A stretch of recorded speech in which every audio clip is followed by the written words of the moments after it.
Welcome to the Maria Liberati Show, where food meets art, travel, and life. So what does food mean to you? Well, this week's guests are Jacob Zimmerman, who is the host of a really interesting podcast, a foodie podcast called Season to Taste. And Jacob is a college student who decided to start this podcast because of his love of food.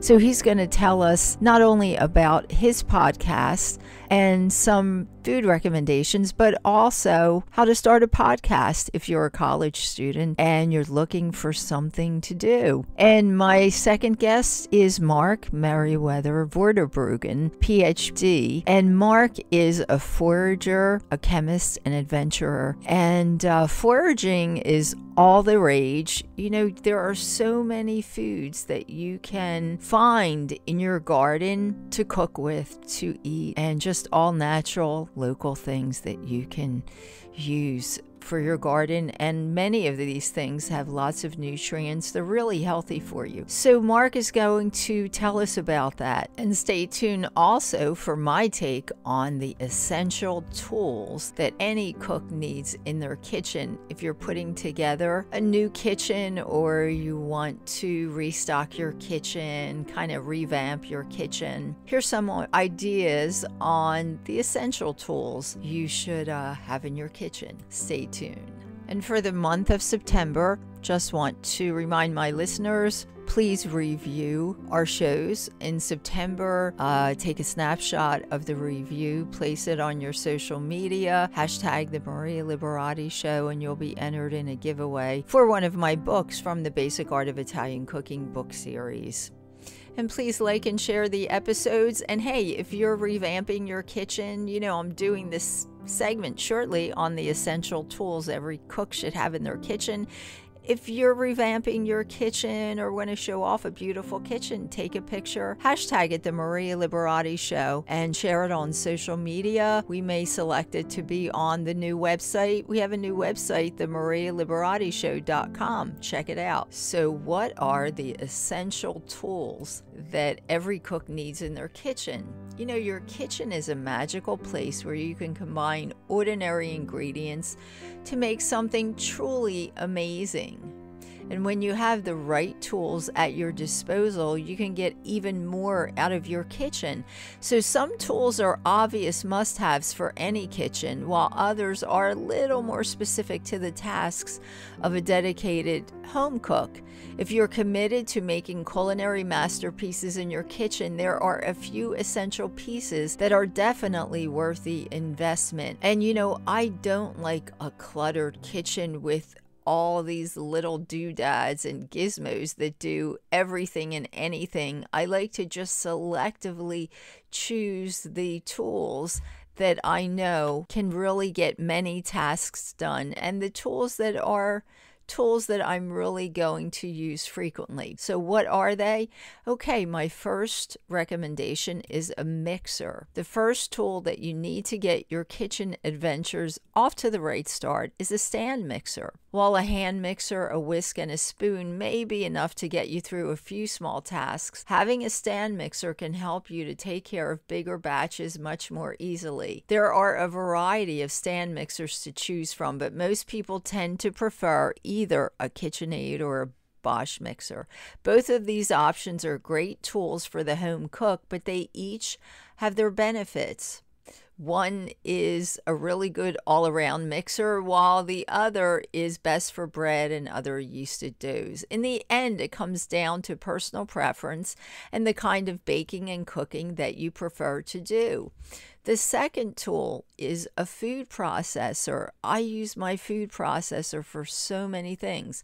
With a stand mixer taking care of your baking and mixing needs, your next tool should help you with chopping ingredients. This is where a food processor can be a huge help and make cooking much simpler. Whether you are simply prepping for dinner, making a cookie crust, or building the perfect salsa, a food processor is an incredible tool that will make chopping a breeze. Food processors simplify the cooking process by allowing you to chop and combine ingredients with a push of a button. So if you're tired of slaving over the cutting board Adding a food processor to your collection can help you to make dinner time a little easier to manage. The third tool, a Dutch oven. When you're cooking for a crowd, you need a large pot that can handle the heat of a stovetop and the oven. This is where a Dutch oven can help you to get things done more easily in your home. The best options tend to be enamel-coated Dutch ovens that are naturally resistant to food sticking and easier to clean than their uncoated relatives. With a Dutch oven, you can start dishes on the stovetop and finish them or keep them warm in the oven. They come in a variety of sizes, and most home cooks need at least one large Dutch oven for their tool collection. I love my Dutch oven for making a ratatouille. That is like my favorite thing because you just pile everything in your Dutch oven, put it in the oven and bake, and it's there when you're ready to eat it, and it's so good when you bake ratatouille in a Dutch oven. So the fourth item is a gas stove. One larger expense that's worth it for dedicated home cooks is a gas-powered stove. These stoves give great even heat that can help you to produce candies and complicated dishes much more easily. Some people are worried about the expense of putting in a gas line, but there is a simpler way to get the gas you need. Homeowners can use 120-gallon propane tanks to fuel their gas stoves. That way you can have a tank directly linked to your stove and not need to add in a gas line to make it work. The next tool, a mandolin. The more invested you are in cooking at home, the more important precision becomes. With the help of a mandolin, you can get perfect, even cuts every time. Mandolins come in a variety of price points, but a Japanese mandolin should meet your needs, and they're generally inexpensive. It's important to pay close attention to safety when working with such a sharp blade, so read all safety instructions before using your new tool. A great blender is the next tool. A blender is another great small appliance that can change your experience in the kitchen. Casual cooks may feel that they only need a blender or food processor, but as you cook more regularly, you can see that they each do a different job. It's important to get a nice blender that works well and has a variety of settings to help you get food to the perfect texture. Do your research before purchasing so you can choose a blender that fits your needs. Some cooks prefer to have an immersion blender as well, so they can blend things in a variety of ways. I love my immersion blender. So that may be another tool if you'd like. A nice chef's knife, definitely. If you cook regularly, then having a great chef's knife is essential to your success in the kitchen. There are many knives available, but a carbon steel chef's knife is an invaluable tool for home cooks. It's important to note that a nice knife requires care and attention to work well. So you need to commit to keeping your knife sharp and rust-free to ensure the best possible results. Along with your knife, invest in a honing rod to help keep the blade sharper for longer between sharpening. And the last item, it's a candy thermometer. If you're truly committed to cooking greatness, you must have a thermometer that's accurate and easy to read. The name candy thermometer does imply a limited use, but a candy thermometer is great for a variety of tasks. From creating perfect emulsions to getting sugar to the right temperature, a candy thermometer can help you to avoid disaster and keep your creations coming out perfectly. Do some research before you purchase so you can find a thermometer that will perfectly suit your needs in the kitchen and be easy to use. In your kitchen, you have the opportunity to experiment and create flavor combinations that are new to your palate. The tools you have to make your kitchen more effective will be essential to ensuring that the things you create are as beautiful as you imagine. With these tools in hand, you will be in the perfect position to make your culinary plans come to fruition.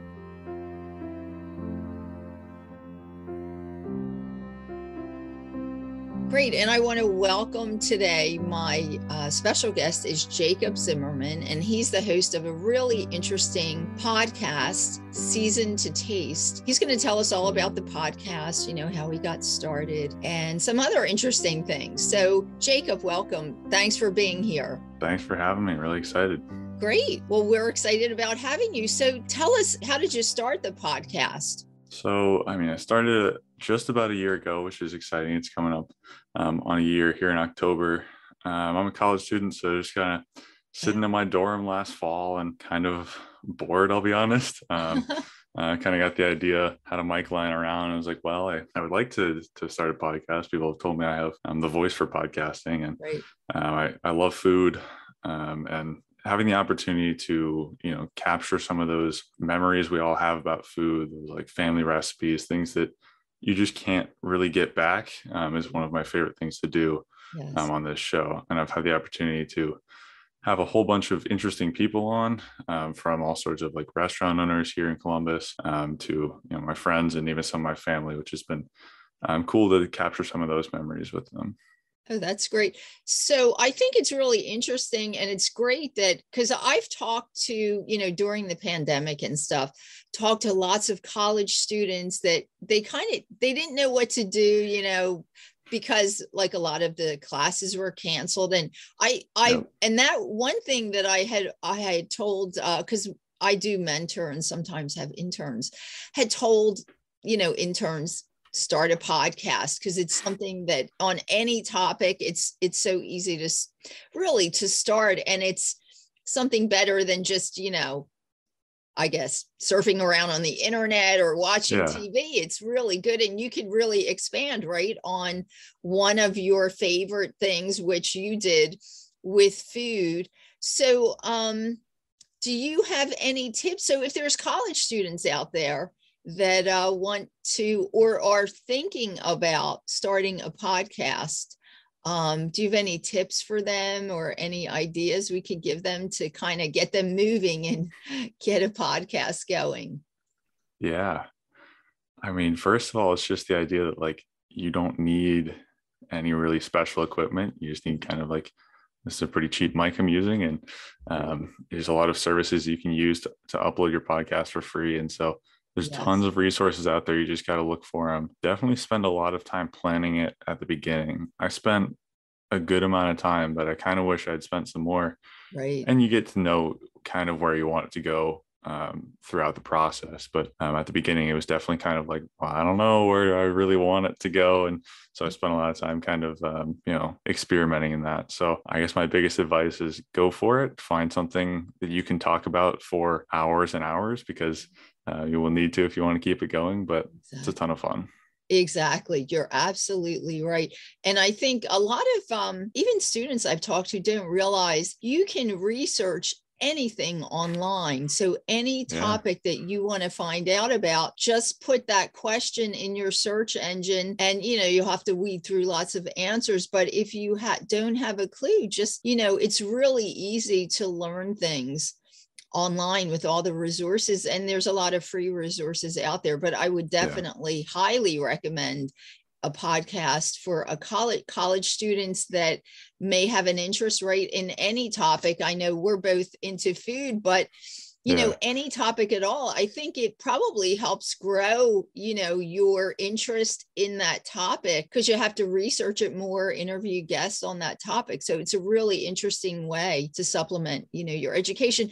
So as far as food, can you tell us any, and where are you based out of? Did you say, is this Columbus, Ohio? Yeah. I'm in Columbus, Ohio, Huh? at Ohio State University. Yes. So I always ask people, because I love like the local Hmm. little dishes that you can find in different places.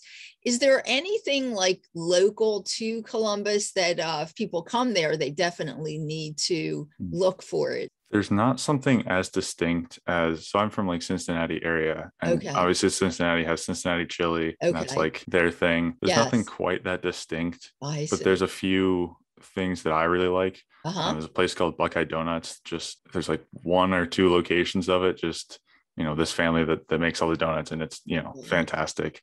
Oh, wow. One of my favorite places. There's all sorts of little like college pizza shops that are just kind of cheap and nearby, and Uh-huh. those are always fun too. So Uh-huh. Columbus has a ton of food, a ton of restaurants, and all sorts of things. So I've been learning that this year. I swear that every time I have a new episode, I'm talking to new people and I ask them for recommendations. And I don't think I've had any like overlap yet, which has been crazy because Oh, that's there's great. just so many. Yeah.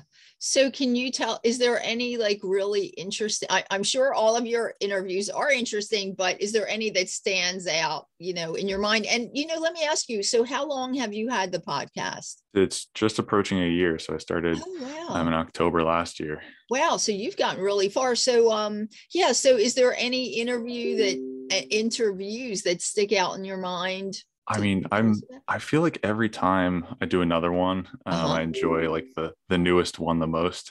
Uh-huh. But I was thinking about this recently. I did an episode with Yellowwood Farm there, a local farm here in Columbus. Uh-huh. Just this couple that's been kind of transforming some of their land into a farm. Huh. And it was just a ton of fun to talk to them about farming. I've done a little bit of gardening growing up, and it was just a really like easy conversation. It just flowed, and we kept talking about our favorite foods and what it's like to have a homegrown carrot versus like a carrot from the store, and how that tastes so different. And it was a really interesting experience, and so cool for me to have such an easy connection with someone that I just met. Oh, wow. Yes. And I think the one thing about food that I love from being in the food industry is there's that connection, and you can connect to people, just like you said, that are in the food industry because you have this connection of food. And it's a great way to make friends and find out, Yeah. especially if you're a foodie, you can find out lots more things that you may not have known. And it's a great way to do that. And it's a great way to get involved in it by, having a podcast on that. So let's see, you've been doing this for a year, and what can I ask you, like, what's your major in college? Does it have anything to do with broadcasting or food or anything? Probably not. Not at all. Yeah. I'm studying industrial engineering. So Wow. definitely like a different path. So Yeah. So the this is kind podcast, of the topic's like a hobby for you, sort of. yeah, absolutely. It's a great way to like get away from my classwork and just create for a little while, because I don't have a lot of other opportunities to do that, especially with my schoolwork. It's not all that creative. It's usually very like technical and taxing. Yes. Yes. So it's I would say your creative outlet, right? Yeah. Exactly. Oh, that's great. So, anything that we could look forward to in the near future, like interviews? So you interview, it sounds like you also interview like restaurant owners in the area, and Mm-hmm. oh, that's great. Yeah, so it's going a lot of different directions, which has been a ton of fun. Uh-huh. Trying to get some chefs to come on the show. Uh-huh. It's been a lot of business owners right now, restaurant owners. Right. I'm having a charcuterie company come on Yes. next week, so they Uh-huh. make charcuterie boards for weddings and events and things. Yes. Recently had someone that called Make It Posh Picnics, and they make like essentially gourmet picnic experiences in Uh-huh. Columbus. So they'll set up the whole picnic, and you just show up and eat your food and have like a nice date night or whatever. I thought Wow. that was a really interesting thing, because I didn't know um, anyone did that. So Yes. a Wow, lot of that's fun things coming up, and a lot of fun things recently happened. So great. That's great. All right. So, Jacob Zimmerman, and it's Season to Taste. And yeah. where so people can just look up, I'm assuming, the title Season to Taste. And I mean, we'll put this on my podcast website, but people can just look up the podcast anywhere they listen to podcasts. Is that right? Yep. It's everywhere you listen to podcasts. On Instagram at seasoned2 podcast, Okay. season 2 podcast. Uh-huh. And yeah, it's the best place to Great. find me. That's great. Well, Jacob, thank you so much, and thanks for sharing that. And hopefully, we'll motivate some other college students out there to do their own podcast. Thanks so much, and much success with the podcast. And I'm sure we'll be hearing from you in the near future. Thanks again, Jacob. Take care. Thank you. Take care.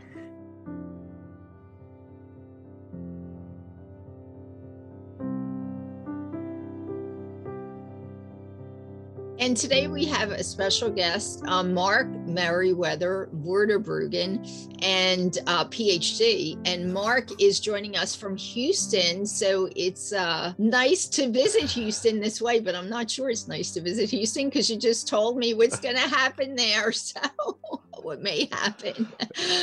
But So you're in really, I mean, it's a beautiful, nice, tranquil setting there. I love the setting there. Yeah, this is my backyard. This is a green screen, but it's my backyard. I have your. Wow. It looks like it's a really nice setting, nice and tranquil. It is. So Mark is going to talk to us a little bit about using wild plants and herbs in your cooking and eating them. I like to promote eating fresh and natural. So nothing could be more fresh and natural than foraging for wild herbs and plants. And I know, as we talked about earlier, not everyone knows how to do that, and people are sometimes afraid. So maybe you can help us out and give us some tips on how to use those wild plants in your foods. Yeah, most definitely.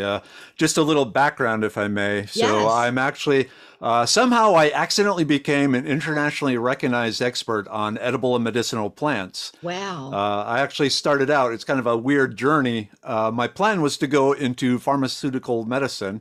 Right. I have a master's in medicinal chemistry, a PhD in physical organic chemistry, and a love Yes. of nature, Yes. which led me to focus on natural products, which ended up turning me into knowing which plants you can eat and what you can use as medicine. I started teaching classes on the side Wow. of this, and it exploded, and I've ended up writing books. I have monthly magazine articles, TV, Wow. all this sort of thing. And yeah, and here we are today. Yes. So, Yes. but one of the big issues that comes up whenever, it seems like a lot of people have this desire to learn foraging. They look around at nature and they see all these plants and they know their ancestors use these as food, but they Yes. don't know which ones and how to do it.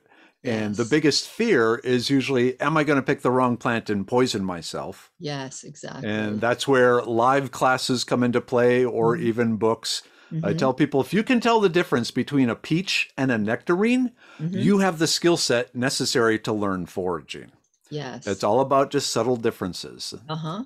But then the other side of the thing is, how do I use these foods? Because Exactly. when they think about it, they think, well, the cavemen didn't have ovens and microwaves and things like that. Yes. And do I have to bake this in a clay pit? No, you don't. Uh-huh. So, yeah, a lot of times it is, well, to truly use the wild edibles, it helps if you already understand how to cook Yes. using traditional ingredients. Yes. And because that's what it is. It's just substituting the wild stuff for some of the traditional ingredients. Anywhere you use spinach in a recipe, Yes. there are dozens of wild edibles that you can mix into that and Oh, replace wow. the spinach with. Yes. If you ever make your own sauerkraut or kimchi, that's another great way of Yes. using wild edibles, because they ferment beautifully into a wow. wild, like a kimchi or sauerkraut, Yes. fermented Yes. foods. Right. Right.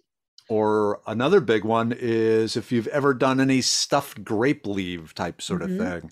Yes. A lot of the larger wild edible leaves can be used as a stuffed grape leaf. Wow. Oh, that's really interesting. It's actually one thing I was going to say, if you could suggest some ideas for what people would use, but like even herbs, like basil, and people do this Italian bruschetta with like tomatoes and basil. I'm sure there's probably lots of herbs or wild things that people can use instead of having to get the basil or rosemary. There must be other things with like interesting flavors. Oh, most definitely. In fact, one of the things with wild plants is they generally have a stronger flavor than the domesticated plants. Okay. One of the things that humans did with the wild plants as we developed agriculture was kind of tone down the flavor some Okay. and increase the time you have to harvest it and how long it will store. Uh-huh. So one of the issues with a lot of wild plants is once you harvest it, the clock is ticking and it's just going to kind of turn to goo Dissipate. pretty quickly. So when you say Yes. fresh foods, yeah, you want to It's get them really really, fresh, really right? fresh. Yeah, that day or even just, in the next few hours sort of thing.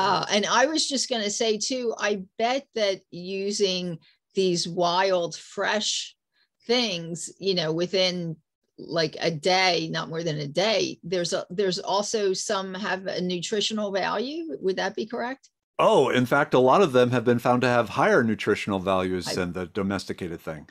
Remember, a lot of the domesticated food was bred to look pretty, Right. and store a long time. And I already mentioned have a longer harvest period when you have time to do it. Oh, But yes. one of the things that they lost then was some of the nutritional value. Yes. The Yes. other thing you need to keep in mind, I don't know if you've been paying attention, but I think it was around 5 years ago, Uh-huh. they changed the food pyramid. It increases the amount of servings you need of the fruits and vegetables. Yes. The reason being is they've been studying the nutritional value of like broccoli and spinach and stuff that's been Yes. grown in the fields of California since World War II. Yes. And they've learned that the nutritional value of It's those gone has down. gone down because Wow. they give the plants the nitrogen and the phosphorus, Right. but a lot of the micronutrients have been taken from the soil and are gone, and so the plants do not end up as nutritious.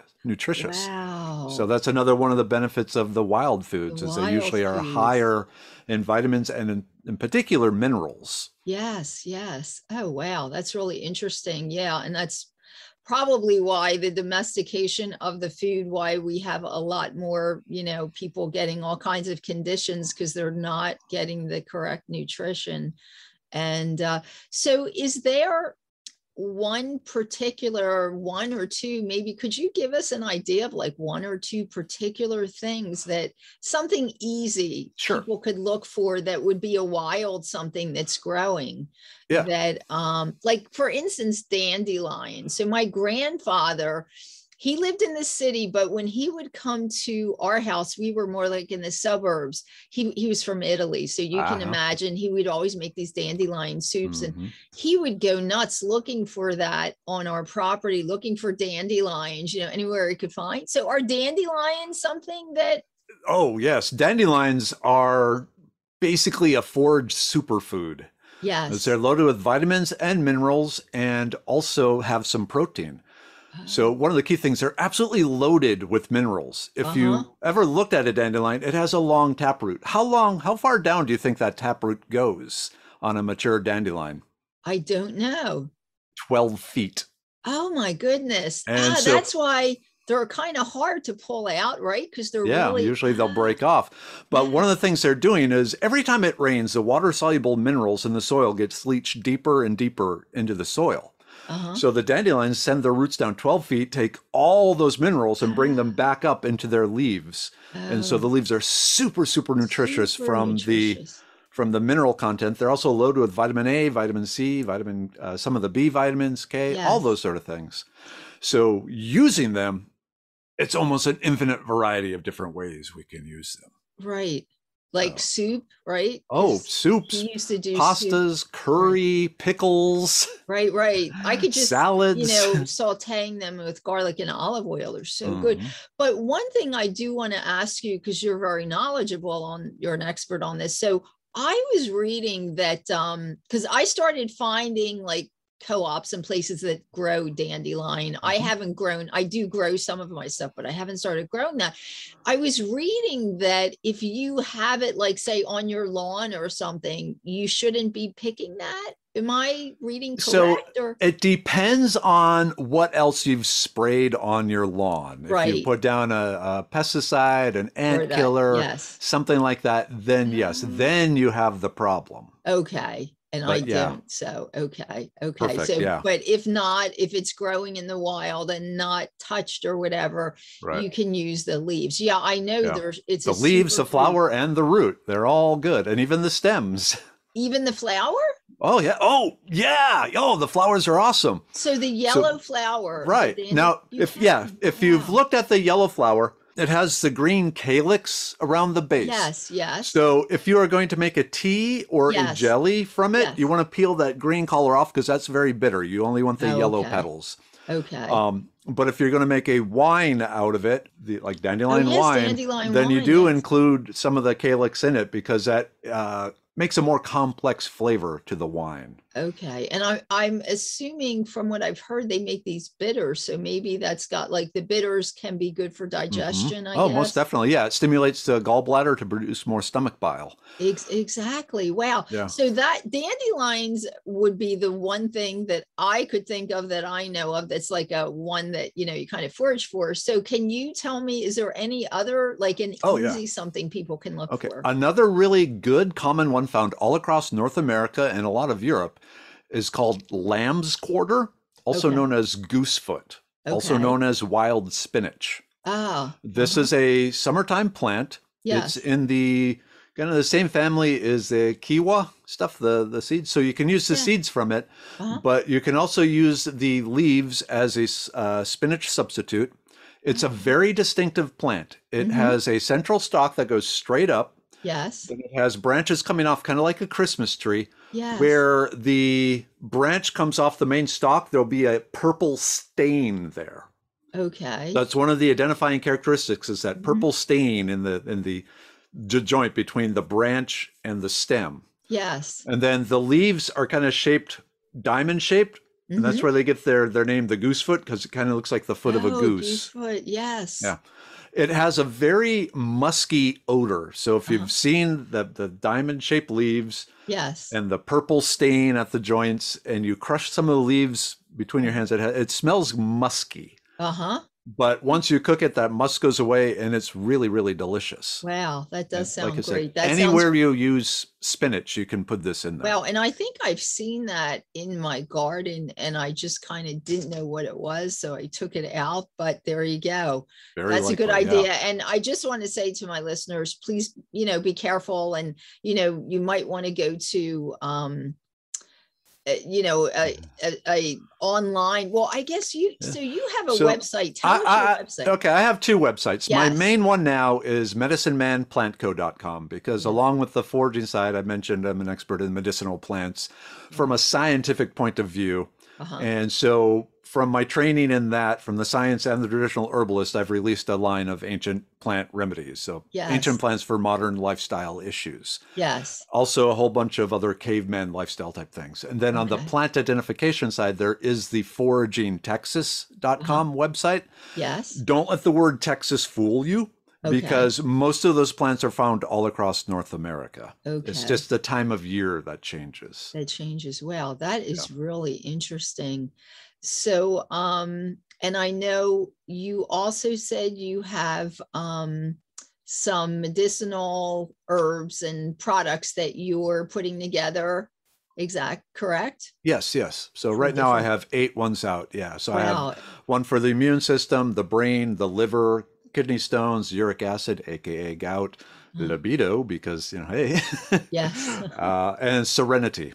Okay. For Oh, that's anxiety. great. That's yeah. good. So, I guess anything else, any other herbs or plants we could use? So the wild spinach, dandelion, I guess Okay. let's give them one Yeah, more. another great one that you find again all across North America during the hot part of the summer. Uh-huh. So you all might be kind of at the end of it, was Yes. purslane. Uh-huh. Purslane is, if you're like July, August, walking down the sidewalk and you see this reddish, succulent looking plant coming up out of the sidewalk in the hottest part of the year, Yes. that is most likely purslane. It has a red stem. It has thick green alternating leaves, has little tiny yellow flowers.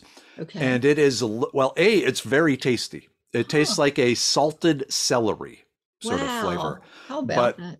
its claim to fame is it's absolutely loaded with omega-3 fatty acids. So Oh, you're basically, kidding. basically purslane and flaxseed are the two vegan sources of the omega-3 fatty acids, which are crucial for cardiovascular health and brain health. And this stuff just grows wild.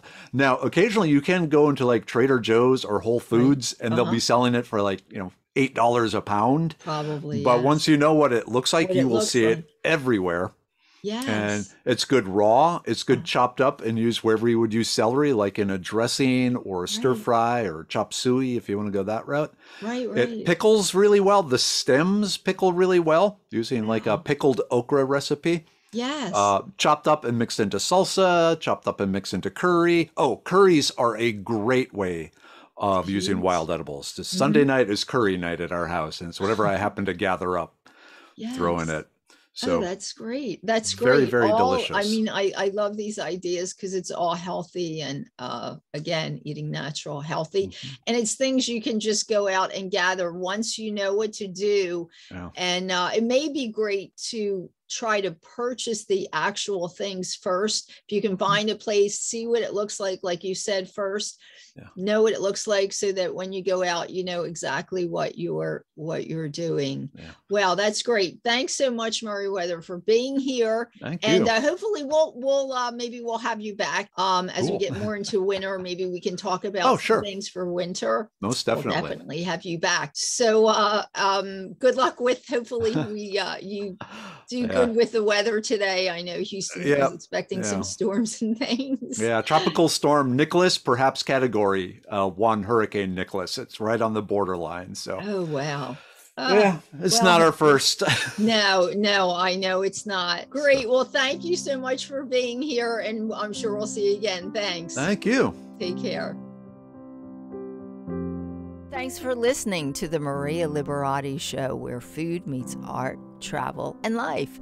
This is Maria Liberati giving a special thanks to my producer, Britton Roselle, and this week's guest, Jacob Zimmerman, podcast host of Season to Taste, and Dr. Mark Merriwether Vorderbruggen, PhD, forager, chemist, and adventurer. And you can find me at the MariaLiberatishow.com, MariaLiberati.com, on Twitter at Maria Liberati, on Facebook at Chef Maria Liberati, on Instagram at Maria Liberati, on Pinterest at Maria Liberati, and on my Roku streaming channel, The Basic Art of Italian Cooking by Maria Liberati. And don't forget, share your reviews of this month's show on social media, and or like and share some of the episodes for the month of September, and you'll be entered in a giveaway for one of my books from the book series, The Basic Art of Italian Cooking.